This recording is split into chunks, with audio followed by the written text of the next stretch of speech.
My brother-in-law enjoys being a jerk and insulting others, saying he's just being honest, but now he's crying wolf after he got verbally slapped out of all our family outings by my wife. Posted by you/throwannoyingbull.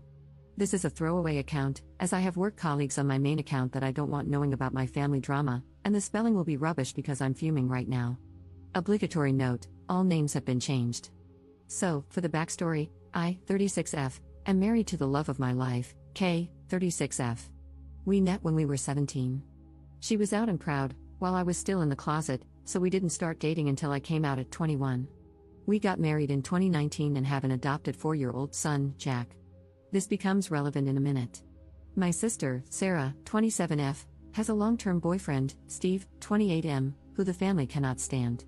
They've been together for 8 years, and the whole family has hated him from the first time we met him. He is rude, obnoxious, arrogant, and an all-around crappy human being. He's the type who claims he's just honest, but if someone is honest back to him, he flips out and sulks like a toddler. In fact, my toddler is better behaved than he is. He isn't abusive to Sarah and doesn't direct these comments toward her, it's just the rest of us. He's actually a good partner to her and treats her well, which is his one redeeming quality. My dad and Kay hate him the most and will do anything to avoid him at family gatherings. Kay usually just ignores him and brushes off anything he says to her, as she doesn't like conflict. However, there have been a few occasions when she's said something back, but it's usually in a joking manner, which amuses my dad to no end. My mom is a peacemaker and will do anything to avoid drama, so she just changes the topic whenever he starts. But she and my grandparents all hate him just as much as the rest of us. Sarah is the only one who obviously doesn't hate him. Our son's birth mother, Tess, was Kay's best friend, who sadly died in 2021. This was a real shock, as she had an underlying heart condition that she didn't know about. She simply went to sleep one night and never woke up. Jack had been left alone in his cot all day, screaming for his mum, before Kay got worried that Tess wasn't answering her texts, and went to their house to check on her. She found Jack in his cot and Tess in her bed. We adopted Jack because no one in Tess's family was in a position to take him in. We raise him as our own, but he knows who Tess is. Obviously, this is a very sensitive topic for Kay, as it was so traumatic for her and Jack. Now, onto what happened last weekend. It was the anniversary of Tess's death on Saturday, so Kay, Jack, and I went to visit her grave.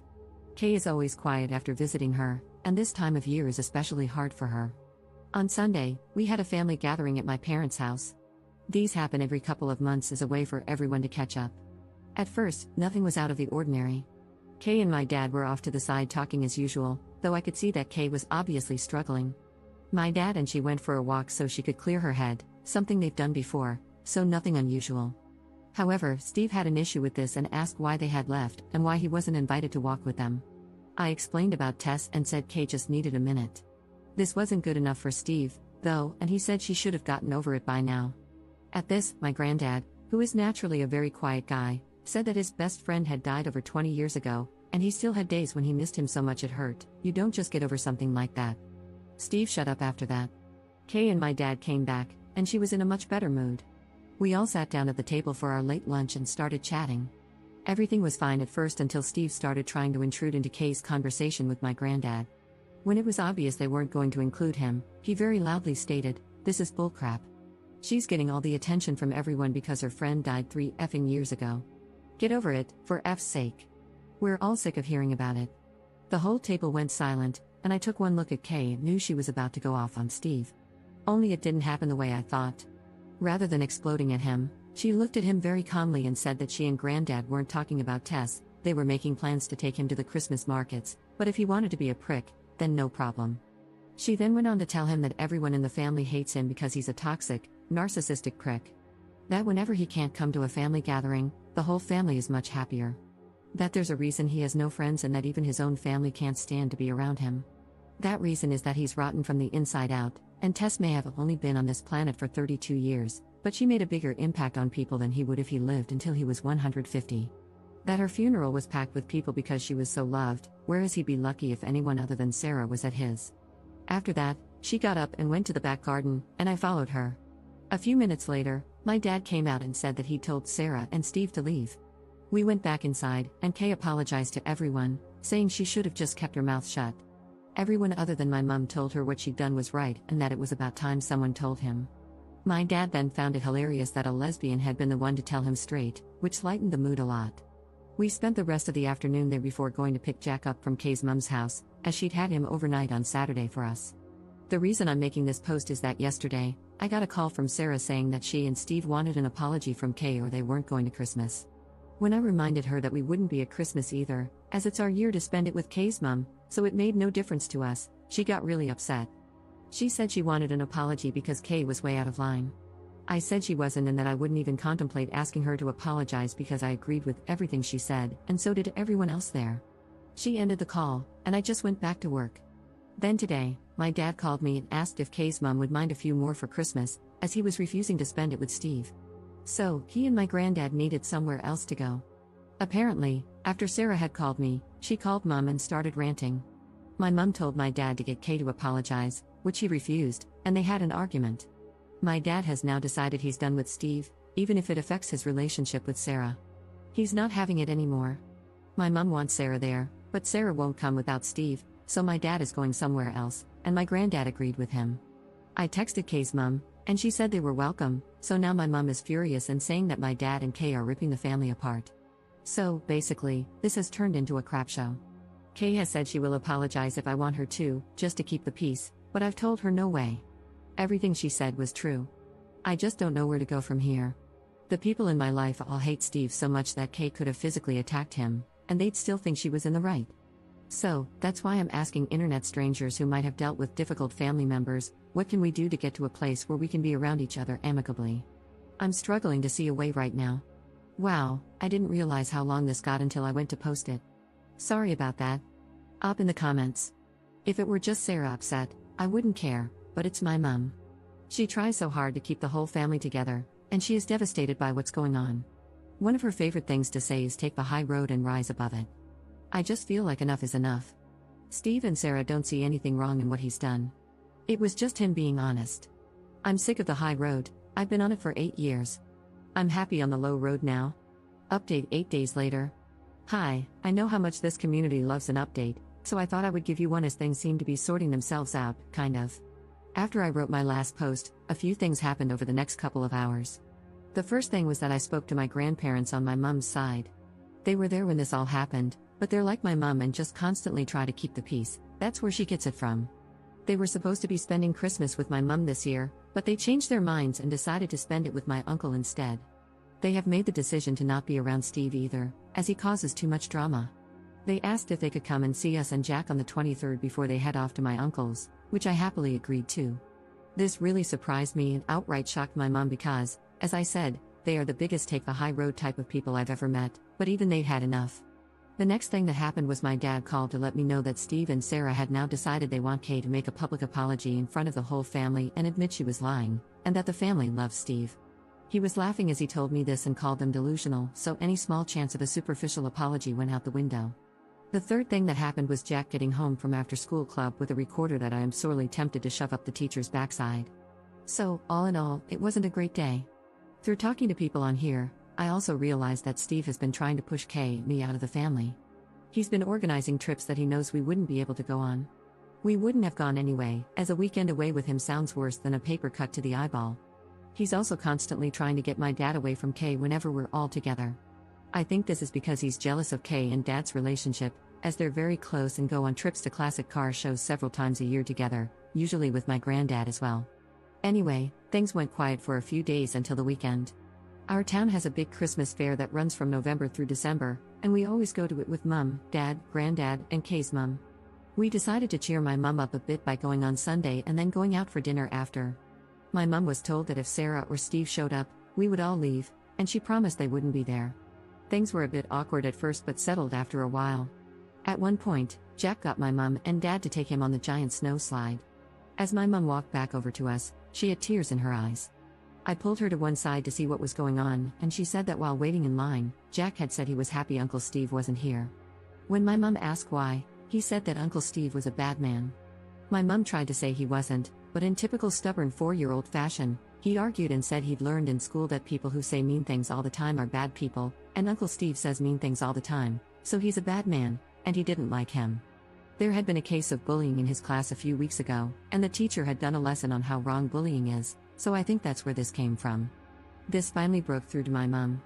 If even a 4-year-old can see what a horrible prick the man is, then she had to as well.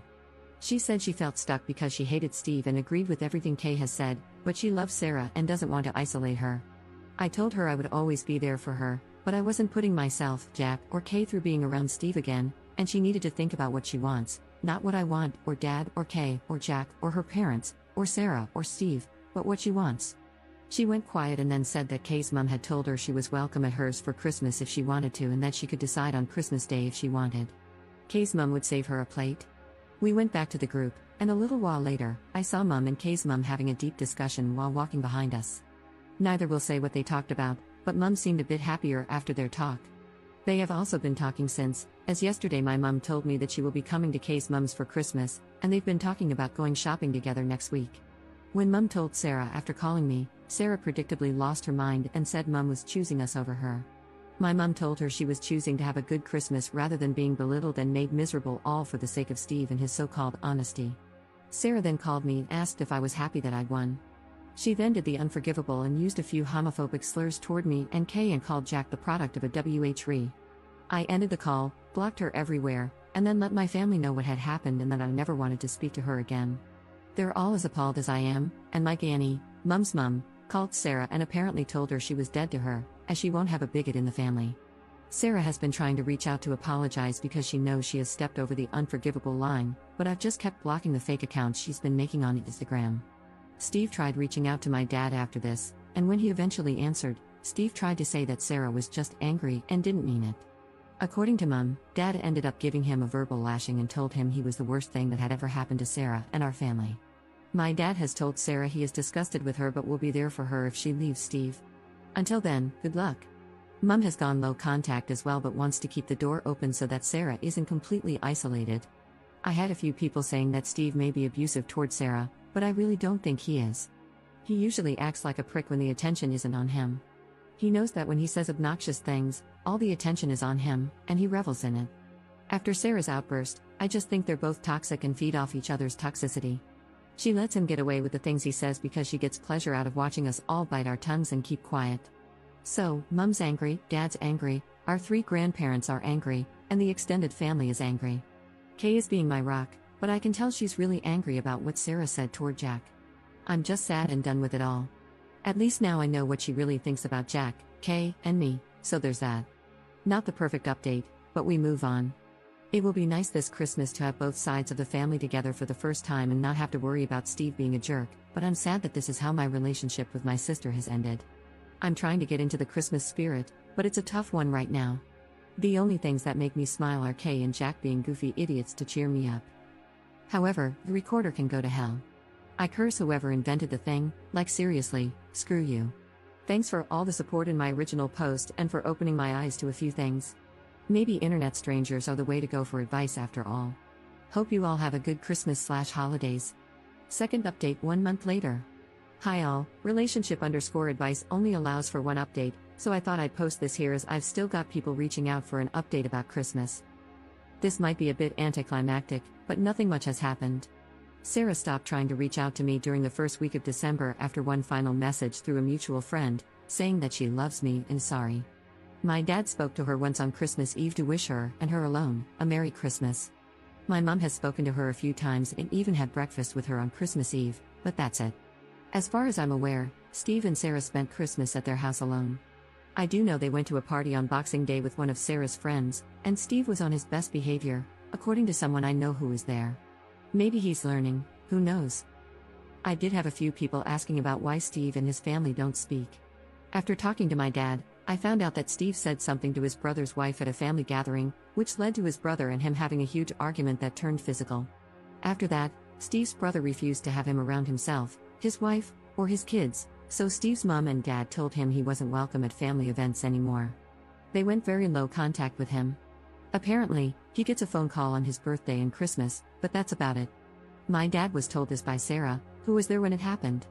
As per usual, she tried to downplay the whole thing and say that Steve's family was overreacting. Sounds oddly familiar. We spent Christmas at Kay's mom's house, and my mom, dad, and granddad all came as well. My mom and Kay's mom haven't ever really spent a lot of time together, but they have been recently, and they've become good friends, meeting up for lunch and going shopping together a few times.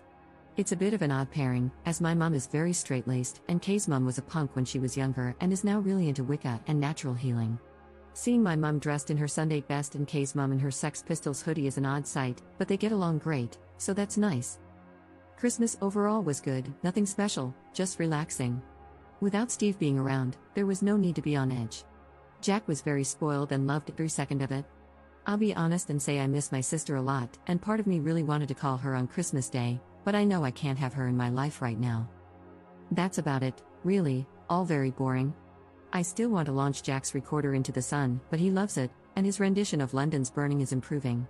Listening to 26 4 and 5-year-olds enthusiastically try to play London's Burning on recorders at the Christmas nativity play was one of the funniest things I've ever seen. That got the biggest cheer of the night, that's for sure. I hope everyone had great holidays and has a brilliant new year. Commenter. This is not a recommendation, however, a dog can really do a number on a recorder. Great chew toy, just saying. Ops response. Funny you should say that. We have been offered a rescue puppy that will be ready in a few weeks, so if we get one, he or she could solve our problems.